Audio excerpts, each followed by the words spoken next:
Bismillahirrahmanirrahim. Assalamualaikum warahmatullahi wabarakatuh. Saya Nadia Firda Amalia, NIM 76611925 akan menjelaskan mengenai asidosis metabolik. Nah, alangkah baiknya teman-teman menonton dulu penjelasan dari teman yang lain mengenai dasar respirasi manusia, dasar keseimbangan asam basa, agar mengetahui dulu dasar-dasarnya sebelum masuk ke materi ini. Nah, di layar ini ada reaksi H2CO3 yang terurai menjadi H+ dan ion bikarbonat atau HCO3-, yang dimana H2CO3 ini merupakan asam lemah dan HCO3- ini basa konjugasi. Keduanya ini berperan sebagai larutan penyangga dalam tubuh yang dapat menjaga keseimbangan asam basa dalam tubuh. Kemudian H2CO3 ini juga dapat terurai menjadi H2O dan juga CO2. H+ di sini dapat menunjukkan bagaimana kondisi pH dari tubuh. Nah, bila kadar H+ dalam tubuh itu meningkat, maka pH-nya itu menurun. pH-nya itu menurun yang menandakan bahwa kondisi tubuhnya itu dia asam. Nah, sebaliknya apabila H+-nya ini dia rendah, maka kadar H+-nya ini rendah, maka pH-nya itu naik. Gimana pH-nya itu naik? Menandakan bahwa pH tubuhnya itu basah. Seperti itu. Nah, jadi untuk definisinya, asidosis metabolik itu merupakan penurunan pH tubuh yang disebabkan karena penurunan kadar bikarbonat. Nah, berapa sih pH tubuh yang normal itu? pH tubuh normal itu 7,35 sampai 7,45. Jadi apabila terdeteksi pH tubuh itu di bawah dari 7,35, berarti itu sudah di bawah normal. Nah, anggaplah ada suatu kasus di mana seorang itu mengalami gangguan dari sekresi H+ oleh ginjal, dan ada juga penyakit diabetes mellitus dan keracunan makanan, yang dimana ketiga hal ini dapat menyebabkan peningkatan dari kadar H+ di dalam tubuh. Peningkatan H+.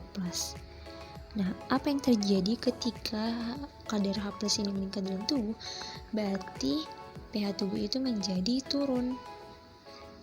Nah, bagaimana cara tubuh untuk mengatasi ini? Pada keadaan normal, seharusnya ketika terjadi peningkatan H+, maka HCO3- ini juga harus meningkat. Karena harus berikatan dengan H+ untuk berubah menjadi H2CO3. Nah, ketika HCO3- ini berikatan dengan H+, maka akan berkuranglah tadi kadar H+ itu yang meninggi, berubah menjadi H2CO3 sehingga pH tubuh itu menjadi normal kembali. Namun apabila ada suatu kasus di mana seorang itu juga mengalami gangguan deabsorpsi dari HCO3- atau ion bikarbonat oleh ginjal, sehingga HCO3- ini atau kadar ion bikarbonat ini menjadi menurun di tubuh, juga disebabkan karena diare dan juga muntahkan isi usus, jadi menyebabkan kadar HCO3-nya ini menurun.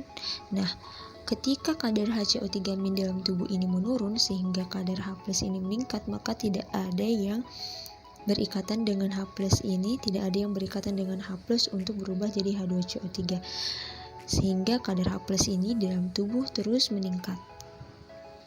Nah, ketika kadar H+ terus meningkat, maka pH dalam tubuh ini menjadi turun, terjadilah asidosis metabolik.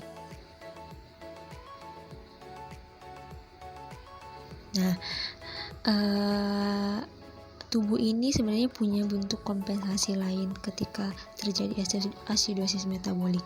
Nah, bentuk salah satu kompensasi tubuhnya itu adalah dengan meningkatkan pengeluaran CO2 dengan bernafas cepat dan dalam. Kenapa peningkatan pengeluaran CO2 itu? Agar kadar CO2 di tubuh itu dia menjadi rendah. Kenapa rendah? Anggaplah CO2 di sini kadarnya tinggi. Nah, ketika kadar CO2 tinggi, maka CO2 itu akan berikatan dengan H2O kemudian menjadi H2CO3. Ketika H2CO3 tinggi, maka akan terurai lagi menjadi H+ sehingga plus itu semakin tinggi dan semakin menambah kadarnya dan semakin menurunkan pH dari tubuh. Maka dari itu CO2 dalam tubuh itu tidak boleh tinggi, makanya dia harus rendah. Nah, dengan cara seorang itu dapat meningkatkan pengeluaran CO2-nya dengan bernafas dengan cepat dan dalam. Nah, kemudian salah satu bentuk kompensasinya lagi adalah pada organ ginjal, yaitu dengan menahan pengeluaran dari bikarbonat dan juga mengekskresikan kelebihan dari H+ ini sehingga kadar H+ dapat berkurang dari tubuh. Mungkin seperti itu, lebih dan kurangnya mohon dimaafkan. Wassalamualaikum warahmatullahi wabarakatuh.